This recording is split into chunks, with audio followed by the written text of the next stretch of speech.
بھائی نے فرمایا کہ جہاز یا ٹرین میں نماز کیا ادا کریں یا نہ کریں؟ تو بالکل ادا تو کرنی پڑے گی۔ اس کے لیے بہتر یہ ہے کہ آپ نمازوں کے اوقات کا خیال کریں، اور جیسے جہاز اب پرواز کر رہا ہے، جن مقامات سے جن ٹائمنگ کے ساتھ گزرنا ہے، آج کل جدید ٹیکنالوجی ہمیں بتا دیتی ہے، آپ ان تمام علاقوں کے نماز کے اوقات اپنے پاس کر کے رکھیں۔ اب جہاز اڑ رہا ہے، نماز کا وقت آ گیا، آپ پوچھنے میں کون سے علاقے سے گزر رہا ہے، بتا دیا فلاں علاقے سے، اس میں نماز کی کیلکولیشن کر لیں ٹائمنگ کی بھی، کس وقت کون سی نماز کا وقت ہے۔ آپ بیٹھ کر کھڑے ہو کر پڑھ سکیں تو بہت ہی افضل ہے، ورنہ بیٹھ کر اشارے سے بھی آپ نماز پڑھ سکتے ہیں۔ اگر آپ استقبال قبلہ کر سکیں بہت اچھی بات ہے، نہیں کر سکتے تو جس رخ جہاز جا رہا ہے کرسی پہ بیٹھ کر اشارے کے ساتھ اسی رخ پر آپ نماز پڑھ لیں۔ پھر جب اپنے علاقے میں پہنچے تو افضل اور بہتر یہ ہے کہ آپ اس کو دوہرا لیں، اس نماز کو دوبارہ دوہرا لیں۔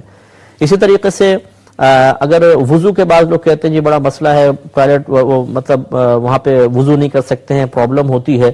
تو اگر واقعی آپ یہ پرابلم محسوس کرتے ہیں اور آپ نہیں سمجھتے کہ آپ واش روم میں جا کر اور وہاں پر اگر وضو کریں گے تو پاکی کی ہے، پاک واپس آئیں گے، ایسی گندگی یا نجاست ہے، تو پھر آپ اپنے پرس وغیرہ میں یا جیب میں ایک پتھر رکھ لیں، لیکن ایسی جگہ رکھیں، بیگ میں رکھ لیں کہ وہ ایسا نہ ہو کہ وہ تلاشی لیں جیب سے نکلے، وہ پتھر کیوں لے کے جا رہے ہیں، کچھ چکنا سا پتھر رکھ لیں، اس پہ گرد ہونا ضروری نہیں ہے۔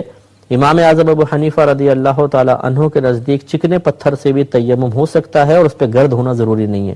وہ اپنے پاس رکھ لیں۔ جب نماز کا وقت آئے اگر وضو نہیں ہے تو آپ پہلے پاکی کی نیت حاضر کریں، بسم اللہ الرحمن الرحیم پڑھیں، اس پتھر کو ہاتھ پہ ملنے کے بعد پتھر رکھیں، اپنے پورے چہرے پر ہاتھ پھیر لیں اچھی طرح، ہونٹوں پر، پورے چہرے کے اوپر اچھی طریقے سے، پھر دوبارہ پتھر ملیں اور اپنے الٹے ہاتھ سے سیدھے ہاتھ کا کوہنی سمیت مسح کریں، اور سیدھے ہاتھ سے الٹے ہاتھ کا پورا اچھی طرح مسح کر لیں، اور انگلیوں کے درمیان خلال وغیرہ یعنی کوئی بال برابر جگہ بھی مسح کے بغیر نہ رہ جائے، بس یہ دو چیزیں آپ نے کمپلیٹ کی، آپ کا تیمم ہو گیا۔ اب آپ نماز کے قابل ہیں، نماز پڑھیں، اشاروں سے پڑھیں، کھڑو کے پڑھ سکتے ہیں بہت اچھا ہے، ورنہ اشاروں سے بیٹھ کے پڑھ لیجئے۔ اپنے علاقے میں جب آپ پہنچ جائیں تو نماز کو لوٹائیں۔ یہ جو ہمارا ذہن بن چکا ہوتا ہے کہ چلو جی جا کے قضا کر کے پڑھیں گے، یہ غلط طریقہ ہے، ایسا شرعاً بالکل جائز نہیں ہے۔ ہاں اگر آپ سوتے رہ گئے اور نماز کا وقت نکل گیا تو یہ ایک الگ ٹھیک ہے، یہ عذر ہے، مجبوری ہے، لیکن جاگے بھی ہوئے ہیں، ادا بھی کر سکتے ہیں، لیکن اس شرم میں کہ لوگ مجھے دیکھیں گے اور یار کون پڑھے، چلو علاقے میں جا کے ساتھ ساری قضا پڑھ لیں گے، یہ مناسب نہیں ہے۔ پھر میں سمجھانے کے لیے عرض کرتا ہوں، اگر کوئی اعلان کرے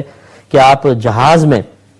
اگر بیٹھ کر نماز پڑھیں گے تو ہم آپ کو جہاز میں نماز ادا کریں گے یا ٹرین میں کریں گے تو 1000 پاؤنڈ ملے گا، بتائیے اب جہاز میں نماز پڑھیں گے کہ نہیں پڑھیں گے، اور ٹرین میں نماز ادا ہوگی یا نہیں ہوگی، تو ایک دم ہماری سوچ بدل جائے گی، تمام عذر بہانے ایک دم سائیڈ میں ہٹ جائیں گے، اور ہمارا نفس خود یہ مشورہ دے گا کہ اب تمہیں اس طریقے سے نماز ادا کرنی چاہیے، کیونکہ 1000 پاؤنڈ کا مسئلہ ہے۔ تو اس لیے مومن 1000 پاؤنڈ کے لیے نہیں، اپنے اللہ کی رضا کے لیے نماز ادا کرتا ہے، کیونکہ اس کو پتا ہے کہ یہ ایک ایسا چیک ہے جو میدان محشر میں کیش ہوگا، اور پھر اللہ تبارک و تعالیٰ اس کے بدلے میں وہ انعام عطا فرمائے گا جو دنیا کے کسی بھی چیک کو کیش کروا کے آپ حاصل نہیں کر سکتے ہیں۔